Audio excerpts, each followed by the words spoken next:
Здравейте, приятели! Вие сте с канала Практично. Това, което виждате в момента е старият цвят на секцията. И след това я бойдисахме с тебеширена боя. И тя се нанася с четка. След това, като изсъхне, тя изсъхва за около 20-30 минути.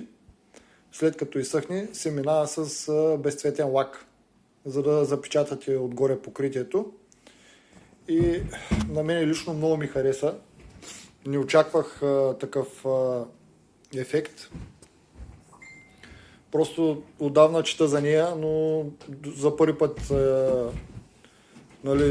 прилагаме на мебелите и ефектът е уникален.